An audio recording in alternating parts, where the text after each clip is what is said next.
I wake with what? Shit, what time is it? I'm gonna have to clock realize I've asleep for nearly an hour. Thank goodness. Emmy's practice should be finishing up soon. I can't believe you fell asleep. I throw on some casual clothes and head for this rack. Somehow I get the feeling we won't be doing anything fancy for dinner. Emmy doesn't strike me as a very fancy sort of person. Still, I suppose there's a lot I have yet to know about Emmy. Despite our newfound closeness, I still feel like I don't know her as well as I should. Oh well, I have lots of time to fix that. To be honest, I'm looking forward to getting to know her more. I'm so caught up in my thoughts that I hardly register I'm already at the track. Emmy is nowhere to be found. I don't even see any sign of the track team. This could be embarrassing. I turn my head towards the girls' dormitory when I hear a shout, "Hey, Sal!" I turn around and see Emmy making a beeline for me with a gym bag slung over her shoulder. She's changed into some decidedly more casual clothing, a pair of shorts and an olive green top. Her running blades have been replaced with more realistic looking legs that probably wouldn't fool anyone. Emmy doesn't seem to care about that, a fact which makes me smile. "Hey, you came. I mean, I figured you would, but still."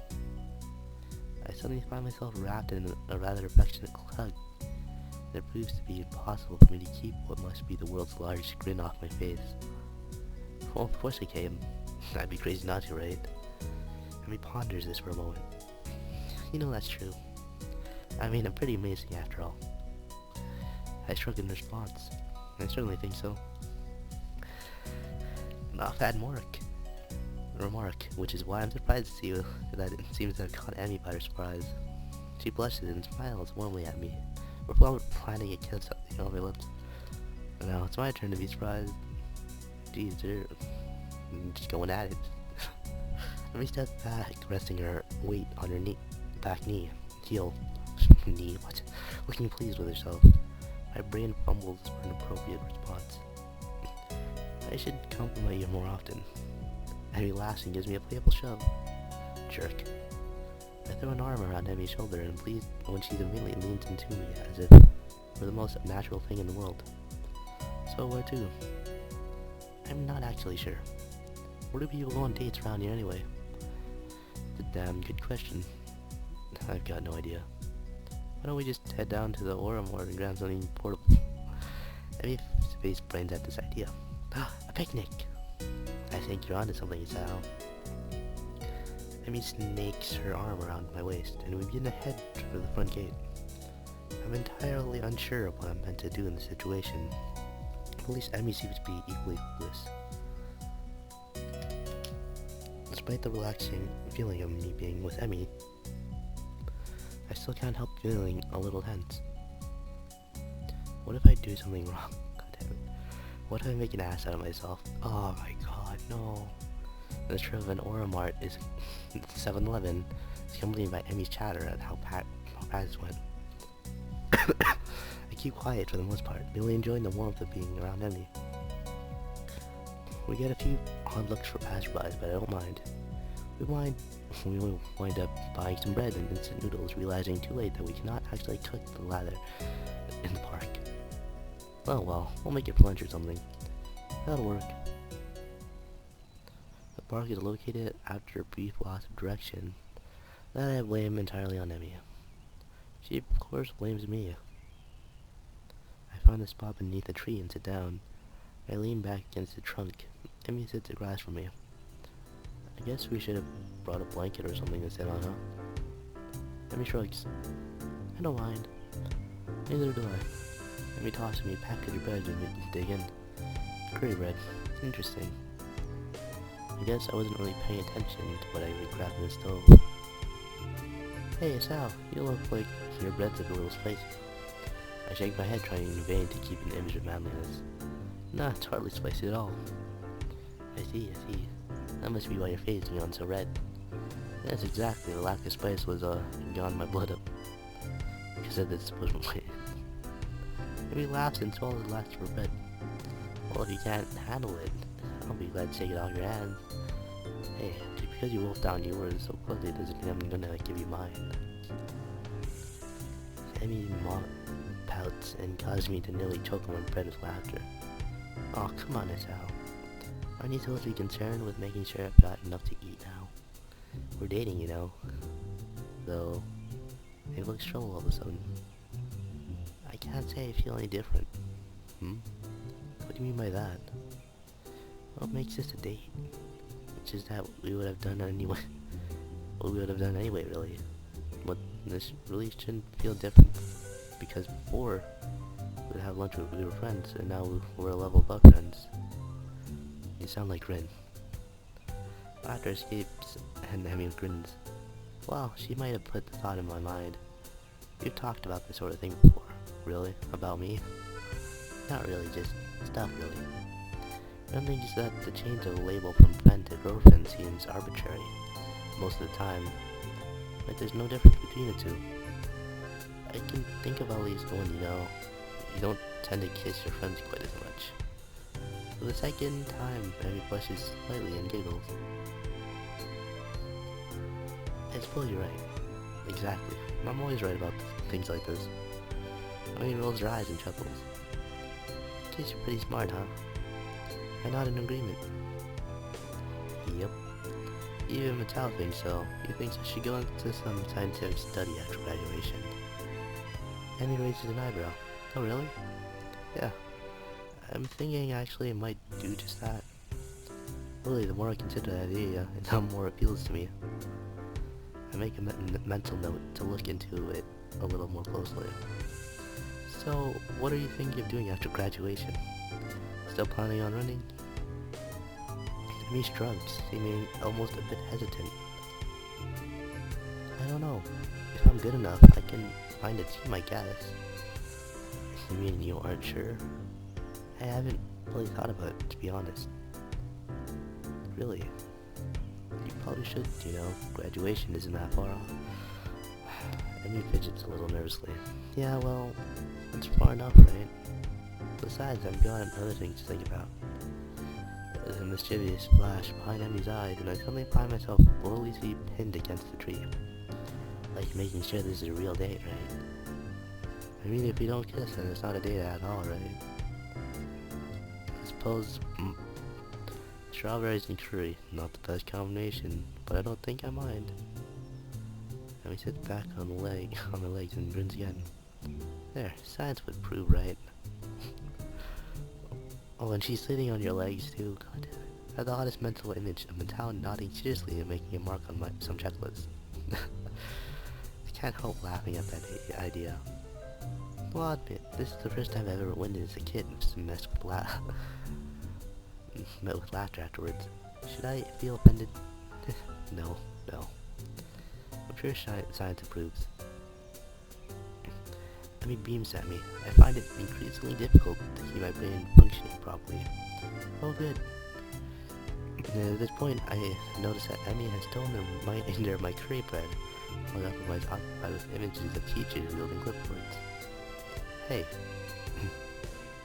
Emmy tries to look innocent, but considering she just crammed the last bit of my bread into her mouth, it does not appear to be working. Sorry, couldn't resist. Thief. I shrug my companion is all I can response. You use your feminine wiles on me. I wasn't that hungry anyway, but I still feel that the point needs to be made. She seems confused by the phrase feminine wiles, but the understanding dawns on her features after a moment thought. It wasn't anything of the sort. You were laughing. Feminine wiles don't involve in laughing. Yes, I can't argue with that. That doesn't change it either. Emmy laughs at my injured tone and gives me a playful shove. Fine, you can have the instant noodles. Are you kidding? That stuff's terrible. If anything, you should definitely eat it as punishment. Another laugh. The girl sitting on my legs. There's so many different, character drawings of her. She's in these clothes. Both of which have fallen asleep by now. What? I twitch one leg to try to wake it up, which is an unintended effect of unbalancing Emmy, who falls to the side and starts to eat. Oops, sorry about that. Legs fell asleep on me. I remain on the ground giggling. I stand up a little shakingly, feeling nerves when my leg returned to normal. my eyes to wander off to the scenery before fixing the figure of Emmy, who is yet to get up. Oh, god damn it. Her hair is played around her head, her arms spread, and laughter is bubbling up through her mouth. The thing about Emmy seems condensed into this one image. Her eyes, her spirit, her childish giggle. The urge to lay down on the grass with her rises swiftly from the back of my mind to the forefront of my thoughts. And indeed, I am convinced I would love nothing but more to do that. Unfortunately, the sun set, and it's probably time for us to get back to the dormitories. While Emmy may be happy to stay out here all night, I don't think I have the ability. Besides, homework soon beckons. I wouldn't make sense to start thinking about things like university and then slop off, wouldn't I? Wouldn't it? I extend my hand to Emmy to help her up. Thank you, Fisher. We should probably get going. Emmy makes a sour face. You're right. She grabs my proffered hand, and I pull her to her feet to a hug. This time, I'm the one who kisses her, unable to resist having Emmy against me. It seems a shame to leave, you know? Yeah, it does. But if we don't get back to school soon, we'll probably get in trouble. Emmy pokes me in the ribs playfully. And you need to do your homework, I'm sure. Sadly, you're absolutely right. I've thrown my arms around her shoulders and we make a trek back to school, accompanied by occasional bouts of laughter as our conversation jumps from subject to subject. Everything from running to school to the peculiar way that one of the cafeteria workers smells. All too soon we find ourselves outside the girls' dormitory building. Well, I guess I'll be going then. I guess so, huh? Emmy grins at me with a mischievous look. Are you gonna be able to survive without me? I laugh. I'm sure I'll manage. How terrible. Aren't you supposed to say something like, I'll be counting the seconds you're away? Nah, I don't think so. Then he pulls me down and quickly goodbye kiss and steps back looking unexpectedly shy. Thanks for the dinner. Really had fun. Honestly, I did. So did I. I think we shall have to do it again sometime. Emmy laughs at my deadpan delivery and nods. See you bright and early tomorrow morning, right? You gotta run off that bread after all. Of course, despite the fact that you ate most of it. Yes, despite that. See you later, Sal. As Emmy turns inside, I notice something weird. Something so weird that I'm surprised I didn't notice earlier. She's limping slightly, favoring the left leg. Hey, Emmy. Is your leg okay? Emmy looks confused, or at least fakes confusion. What are you talking about? Your right leg. You're limping. There's a brief flash of concern on Emmy's face. Whether she didn't want me to know, or she didn't think I'd notice, or I prefer to think she just didn't realize it. Know that? She shrugs casually. Must have gotten knocked a little out of alignment during the picnic. No idea who would have caused that, of course. I think back to being pinned under the tree. You should have told me. We could have stopped and fixed it, you know. Emmy waves a hand airily. It's not that big of a deal. Don't worry about it, okay, Sal? It's fine. Why do I get the feeling that she's convincing herself as well as me? Here we go. Let's save. You know, everything has been cute. Everything about this is cute. Has been cute, at least. God damn it. God damn it. Let's press Emmy on this. Because, you know, I don't really think this is a thing you should just brush off, right? Are you absolutely sure? You don't want to go ahead and adjust it before heading up the stairs? You could get hurt if you don't, right? I said it was fine, Sal. Seriously, don't worry about it. I've got some experience in these matters after all. Yeah, I suppose. Emmy grins reassuringly. Honestly, Sal, I appreciate the concern, but I really am okay. Not really, I need to get going. Your attempt to keep me around here are doomed to fail. Of course. Just prolonging the goodbye, I suppose. Another grin lights up Emmy's face. Good night, Sal. Good night. As she limps inside, I find myself hoping she's okay despite her assurance that she's just fine. I think I can call this a successful first date. Hell, any day that ends up with Emmy pinning me under a tree to kiss me can't be bad, can it? I head back to my room, mentally thank the gods that Kenji doesn't ambush me in the hallway and get started on my homework. Oh god, the mouse is on that whole time. Doo doo doo doo doo doo doo doo doo doo doo doo doo doo doo doo doo doo. The morning is far too early for my taste. It doesn't help that It doesn't help that I had trouble sleeping last night. There were simply too many things that I had to think about. My mind refused to slow down. Instead, I replayed the rooftop, the park, and everything else over and over in my mind. There's a small part of my mind that is still paranoid that this has all been some kind of joke. That I'll meet up with Emmy at the track and she'll act like nothing happened yesterday. Pushing these thoughts to the back of my mind now. I throw on my running shoes, my running clothes, and open the door. Emmy's waiting for me with her usual smile. You were late. Or at least, you're not early today. Are you tired or something? I find myself ruefully rubbing the back of my head. Something like that, yeah. Lots to think about and all that. Emmy giggles at my mild understatement.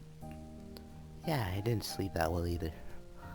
I was actually glad you weren't early, because I wasn't early either. I wonder if this is the same thing kept us awake. The image of her weeping face passes through my mind. What kept you up? Emmy's expression falters, but she quickly notices my curiosity and forces a smile. Nothing important. She's obviously not telling me something. The question is, should I press the issue? Something's clearly been bothering her for a while. I wanna help her, but it just comes off as being nosy. She's gotta know I care about her, though. Are you sure? If something's bothering you, I'm here to help you sort it out. Emmy laughs then, but it's not her usual laugh. There's an edge to it that seems almost bitter. Sort it out? I'm not sure it can be sorted out, Sal. An almost grin smile crosses her lips. It's like a smile of resignation. I don't think you can help me anyway. That hurts. I don't want to say that it hurts to her, but it does. Doesn't she realize I want to be there for her when things go wrong? Well, I won't push you on the matter. But I'm here for you if you decide later that you'd like to talk about it. It might help. I can see the debate raging behind Emmy's eyes. It seems like she wants to tell me, but she's not sure whether or not she can. Hey, forget about it for now, okay? We've got running to do. The mention of running, something that she can handle, brings Emmy to her usual self. Right. Hurry up and stretch out, Sal. We've got to get moving. She takes off like a shot, far quicker than I'm used to. Still, I try to keep pace with her, recklessly testing my limits. It gives me a feeling of freedom, like my heart is no longer important. I find myself wanting to laugh, filled with the feeling of moving beyond what I once called my boundaries. The nurse's warnings not to not overdo things echo my mind, and I disregard them. This feeling I have, the willingness to risk a heart attack for something so trivial as a morning run, feels out of character for me. But is it? Or rather, should it be? I've got a weak heart, sure, and I'll never be capable of the kind of speed and endurance Emmy's capable of. Though I probably won't be able to get that good even if I had a healthy heart. As we round the final bend, I can feel my legs cramping in protest. but for the first time, I ignore them. I accelerate to finish at a sprint, nearly catching him to Emmy. That was never gonna happen, of course. Still, I feel surprisingly good. Oh sure, my legs feel like they're about to catch fire, and I'm having trouble staying right. There's been a shift of some sort today, and it's all thanks to that girl grinning at the finish line, waiting for me. And that felt a little faster than usual. The comment is met with a grin and a shrug. Can't have you think I was gonna go soft on you, can I? But you managed to handle it just fine. Well, I couldn't have done it without you. Still feeling the high from the run and moved by a surge of gratitude, I seized Emmy in a hug. Thanks. Really. I'm not just saying that. I'm in your debt. Emmy seemed flustered by my words, squirming uncomfortably. Don't be silly, Sal. Someone had to haul you out here, didn't they? It's not like you're not doing anything for me, right? I needed a running partner, remember? I shake my head, still pointedly not letting go of Emmy, who stops squirming and merely looks up at me with a quick, deepening blush that almost seems out of character. No, that's not true. You wanted a running partner, but you didn't need one. If I hadn't shown up the day after the festival, you would still run, right? But it doesn't work the other way around. I only managed to make it out a few times before the festival, and without you, I probably wouldn't have made it out at all after that. Emmy smiles at me and prods my chest with one finger. You are pretty lazy, Hisao. Hey, I was giving you a compliment. Well, you're welcome, I guess. I'll pay you back somehow. Well, that's not necessary, you know. I mean, I kinda like you, so. And being able to run with you in the mornings is not exactly a bad isn't exactly a bad deal for me either, so. For someone who gets so much praise, she seems unused to gratitude. I can't think of anything else to say, so we fall silent. I've become aware of Emmy's breathing, of the dampness of her clothing, and of the scent of her. Coming off of anyone else, it would stink. Coming off of Emmy, it fits her in a way nothing else could.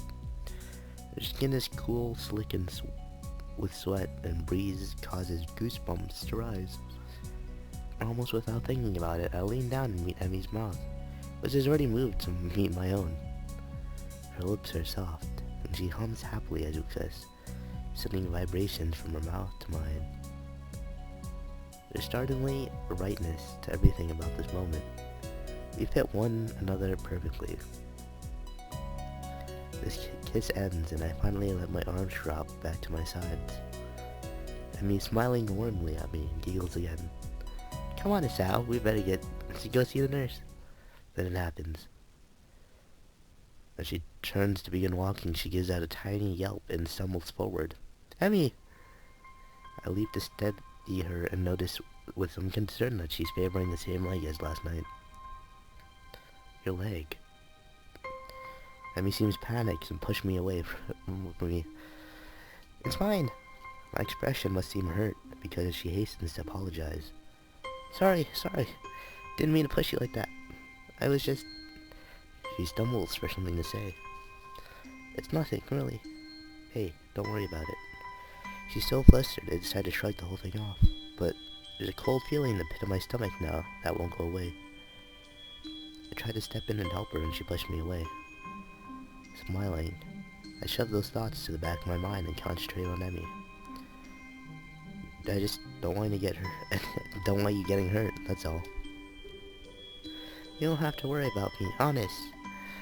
I'm fine. Yes, you say that, but I don't believe you. Why won't you tell me what's wrong? It's like she gets offended by my trying to help. What am I supposed to make of that? I'm still trying to sort out what happened on the track as we arrive in the front of the nurse's office. Emmy raises her hand and knocks, hesitates, and then turns to me, smiling guiltily. Hey, can you do me a favor? Of course. Can you tell the nurse I'll see him later? I just remembered that I've got some stuff to take care of before class, so I really need to get moving. I peer her closely as she fidgets under my stare. Yeah, she's clearly just avoiding the nurse. That leg of hers. Well, whatever. I said I'd help, so I will. But I'll make damn sure she sees the nurse before the day's out. Yeah, okay, I'll let him know. I mean, it looks like I've just given her a pony on Christmas. Thank you so much. You're the best, that's how I am rewarded for my complicity in her lie by a kiss that makes it all the worth it. Or should I tell myself? I mean, heads out of the building, trying hard to not to let limp show. I knock on the door of the office. Ah, it's Al. It's Al. Come on in. I don't see Emmy with you. She's not sick again, is she? From the tone of his voice, I don't think the nurse is expecting to say, yes, she is. She's ill. She said she'd forgotten to do something. And so she had to skip out, but she'll see you later today. The nurse heaves an exasperated sigh. Honestly, that girl. She's been avoiding me.